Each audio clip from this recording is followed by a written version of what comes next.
Selamat pagi, apa kabar Jess? Pagi ini pasti luar biasa sehatnya. Oh iya, saya punya racikan macin ini. Jadi kalau saya pergi kemana saja pasti minumnya racikan macin. Ya,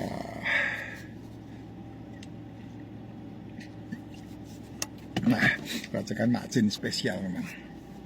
Dia mengandung mikronutrisi yang sangat baik untuk tubuh. Pak Jas, teori sama praktek ini yang 80-nya praktek ya Pak. Berat banget ngejalaninnya. Bukan, salah ini. Konsepnya salah. Penerimaannya yang betul begini.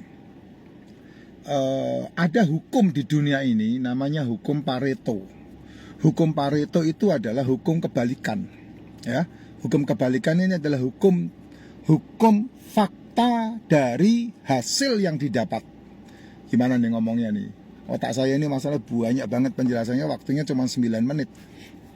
Jadi gini Jess, apapun yang kamu buat itu pasti akan ada paretonya 80-20. Bagaimana caranya 80 dan 20 ini dibalik menjadi 20 dan 80?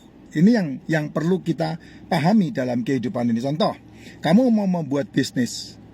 Kalau kamu hari ini start untuk membuat bisnis, kamu akan berjuang 80% untuk hasil 20%. Rugi pasti, tidak mungkin enggak. Karena setiap kali kita membuat sebuah gerakan sasaran tembak yang baru untuk kita mendapatkan hasil, pasti ada pelatihannya. Nah, pelatihannya itu dengan alam, bukan dengan SD, SMP, SMA. Kamu boleh tidak punya ijazah, tapi kamu tidak bakal bisa lolos. Kamu boleh punya ijazah, tapi kamu tidak bisa lolos dengan alam. Penting sekali itu. Dan uang sekolahnya mahal banget, karena uang sekolahnya biasanya kebangkrutan. Uang sekolahnya biasanya ditipu orang. Uang sekolahnya biasanya salah perhitungan. Itu uang sekolahnya mahal.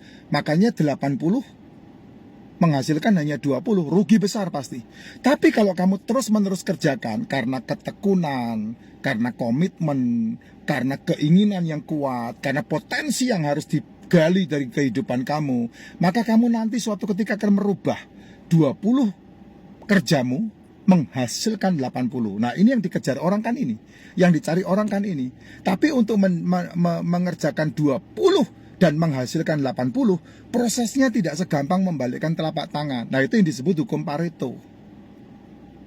Kesehatan pun seperti itu. Kamu kan udah rusak ini. Rusak dari mana? Rusak dari kandungan ibumu. Karena makanan ibumu membuat kamu punya keturunan. Diabetes itu kan tidak ada keturunan gen, tapi diturunkan dari pola makan orang tuanya ketika dia mengandung anaknya. Kan sama seperti itu. Ditambah lagi ketika kamu dilahirkan, kamu dididik, kamu dibesarkan dalam kondisi 80% keburukan. Sehingga ketika kamu udah umur 20 tahun, sekarang udah enggak ada lagi tuh 20 tahun tuh. Sekarang umur 4 tahun sudah makan tuh hasilnya. Karena banyak anak umur 4 tahun kena diabetes tipe 1. Kalau sudah kena diabetes tipe 1 enggak ada obatnya, Jess. Seumur hidup kamu harus main suntik insulin. Kalau kena diabetes tipe 2, nah itu yang sekarang tuh anak-anak umur 10 tahun tuh. Dia sudah cuci darah tuh. Kena diabetes tipe 2, cuci darah, mondok di rumah sakit. Nah, kamu sedang membesarkan monster karena ulahmu sendiri, tapi keturunan nenek moyang yang disalah-salahkan sama sebelah. Nah, itu kesalahan terbesar, padahal masalahnya ada di pola makan. Kenapa pola makan? Karena kamu sudah termakan dengan semua banyak info. Ingat loh, saya bilang kan, edukasi farmasi. Edukasi farmasi. Untuk sebuah pencapaian kesehatan itu hanya menggunakan 2 poin ini, edukasi, farmasi. Kalau edukasimu salah, mendengarkan dokter-dokter yang salah, ya, yang lulusnya bayar, ya, yang belajarnya setengah tidur, ya, kamu akan mati dengan farmasi. Karena apa? Karena mereka hanya belajar tentang satu hal, kamu penyakitmu apapun akan didiagnosa dan kamu dinyatakan turunkan kolesterol. Obati mahmu. Hanya itu saja, sehingga kamu seumur hidup akan kena farmasi dan ujung-ujungnya pasti komplikasi. Nggak akan lewat dari situ karena kamu pergi ke belajar dengan edukasi dokter-dokter yang sekolahnya bayar. Mohon maaf sebelumnya. Tapi kalau edukasimu benar, ya, edukasimu benar dengan dokter-dokter yang benar-benar belajar, dengan orang-orang yang tahu tentang kesehatan, makanan yang sehat, maka kamu terhindar dari farmasi. Contohnya saya udah tidak terikat dengan farmasi. Kamu tahu kan kemarin saya batuk, berapa hari itu konten saya tuh, batuk, pilek, flu. Sekarang udah lepas sendiri tanpa obat. Karena apa? Karena batuk itu alarm tubuh, tidak perlu diobati. Flu itu alarm tubuh, tidak perlu diobati. Mah itu alarm tubuh, tidak perlu diobati. Karena apa? Karena kalau kamu sekali mengobati, maka kamu akan terikat berputar di situ.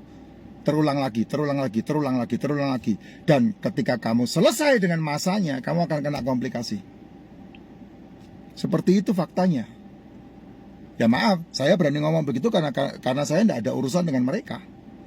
Ya, saya urusan dengan diri saya, dan saya urusan dengan sekian banyak orang yang mau belajar, yang mau mendengarkan.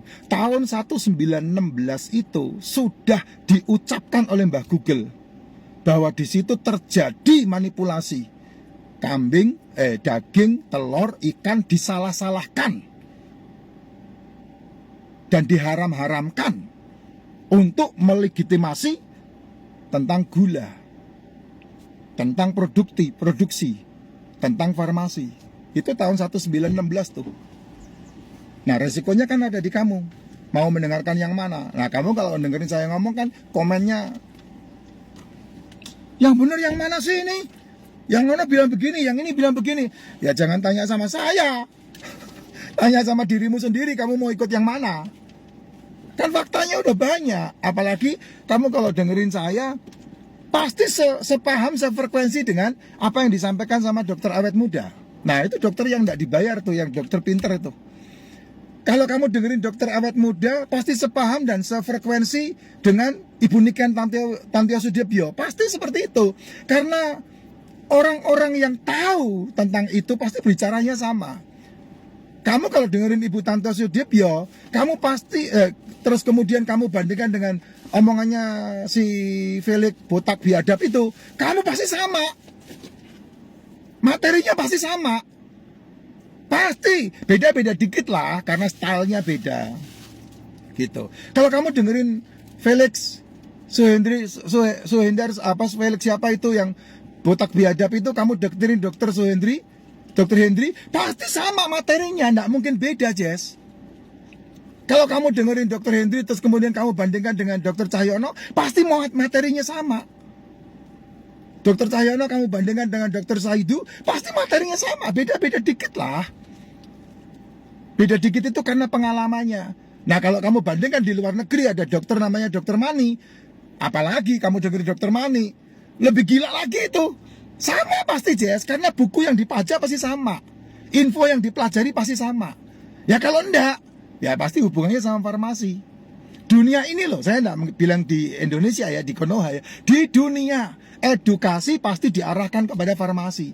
Karena apa? Karena bandar terbesarnya di situ.